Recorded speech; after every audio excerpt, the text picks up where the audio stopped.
স্ক্রিনের উপরে থাকা হুজুরের কথাগুলো একটু মনোযোগ দিয়ে শুনবেন। আজকে যারা বক্স বাজিয়ে খাওয়া দাওয়ার আয়োজন করে রবিউল আউয়াল পালন করছেন তাদের অন্তপক্ষে হুঁশ ফিরবে। এবার আপনারা বলেন নবীজি তার জন্মদিনে কি খাইতেন না রোজা রাখতেন? এখন আপনারাই বলেন এই যে বছরে একটা যেটা হয় এটা কি রোজা রাখা হয়? আমি কিন্তু বলি না, আপনারা বলতেছেন কি করে। তাহলে নবীজি রাখতেন রোজা আর আপনি কি আপনারাই বলতেছেন, আপনারাই বলেন কি হয়। তাহলে নবীজি সাল্লাল্লাহু আলাইহি সাল্লাম রাখতেন রোজা আর আপনি সেখানে রোজা না রেখে খাইতেছেন, এটা কেমন নবীর মহব্বতের পরিচয় দিলেন? আপনি যখন সর্বশেষ আপনারা বলবে বেটা তোর আব্বাও তো 20 বছর এই বেদাত করছে, আবার আপনারা বলতে পারে তোমার দাদাও এত বছর করছে। এই ব্যাপারে আপনি বলবেন আল্লাহ আমার দাদাকে মাফ করেন, আল্লাহ আমার আব্বাকে মাফ করেন, ভুল ভুল আমার 14 দুগুণে 28 গোষ্ঠীও যদি ভুল করে থাকে, ভুল ভুল ভুল কিয়ামত পর্যন্ত ভুল। এটা জবাব দিয়ে দিবেন আপনি।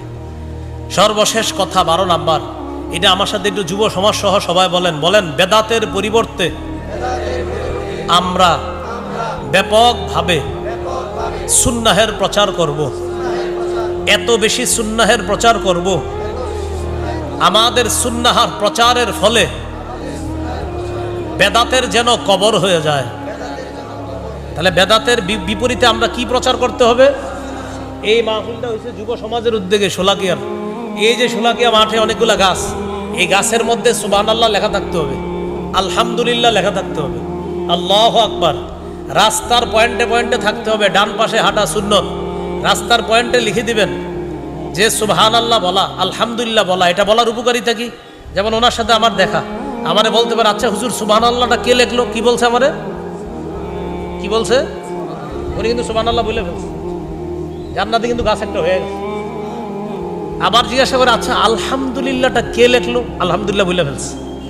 আবার বলতেছে আল্লাহু আকবার, এটা কে লিখলো?